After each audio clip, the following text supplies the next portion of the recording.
Hello les SPL, j'espère que vous allez bien et que vous avez passé un bon réveillon, que votre début d'année se déroule comme vous le désirez.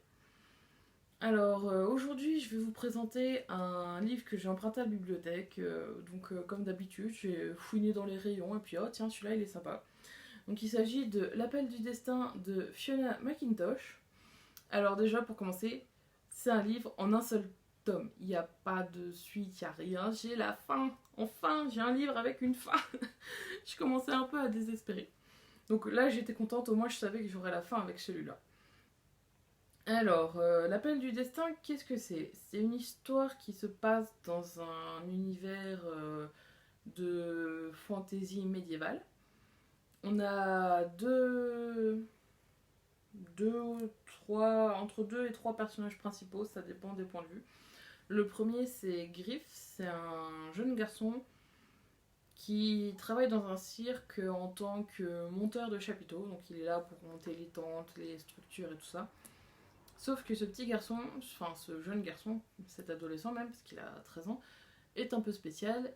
Le fait est qu'il peut lire dans les pensées. Évidemment, magie oblige. Il y avait une petite particularité. Le deuxième personnage principal, c'est Lutte. Pareil, un jeune garçon, une 12-13 ans, voilà, à peu près l'âge de moyen pour de la fantaisie jeunesse. Et il s'agit du prince héritier de la couronne de Destronia, le royaume dans lequel se déroule cette histoire. Et évidemment, donc c'est une histoire de. C'est une histoire avec des rois, des reines, donc il va y avoir des complots, il va y avoir toutes sortes de choses. On a également, on a également des créatures magiques. Et comme des centaures, on a des chats ailés. Alors je sais pas vraiment comment c'est expliqué, c'est une sorte de chat qui plane comme des chauves-souris, voilà, il y a plein de créatures comme ça, c'est assez intéressant.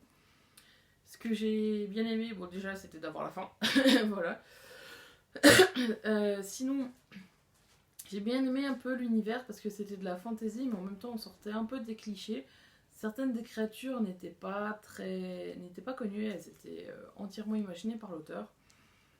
Sinon, en fait, on est dans un univers de magie, mais en même temps, ça reste assez sous-jacent. On s'en rend pas forcément compte. C'est pas.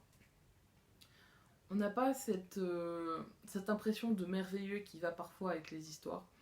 Donc ça, c'est intégré comme si c'était normal et c'est assez sympa.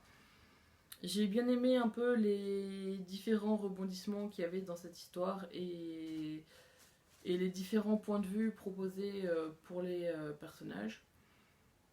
C'était. Donc on voyait les points de vue de plusieurs personnages et en même temps c'était pas non plus trop dérangeant en fait au niveau du rythme, ça cassait pas le rythme, ça restait fluide. Comment dire. Et par contre, bon, j'ai un peu deviné la fin.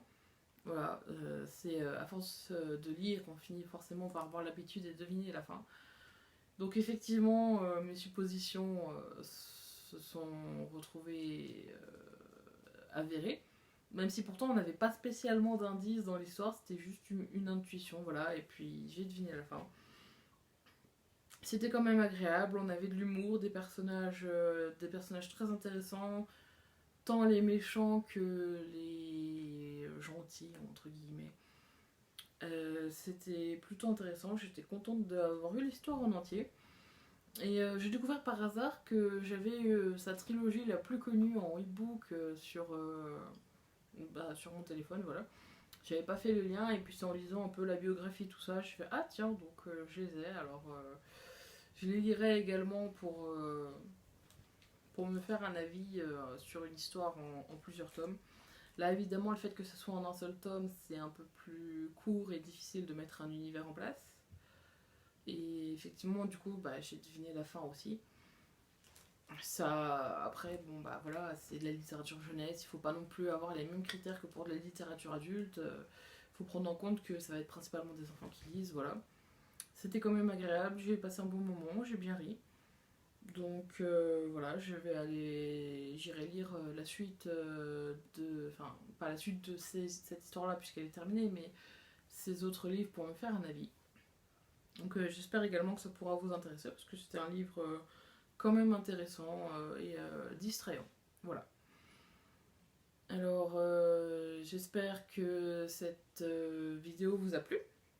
Si c'est le cas, n'hésitez pas à mettre un petit pouce bleu et à vous abonner à ma chaîne pour avoir des alertes et des notifications pour les prochaines vidéos qui ont lieu donc chaque samedi. N'hésitez pas non plus à me suivre sur Facebook et Instagram pour plus de contenu. Je vous dis à bientôt pour un nouveau sauvetage et ciao la SPL!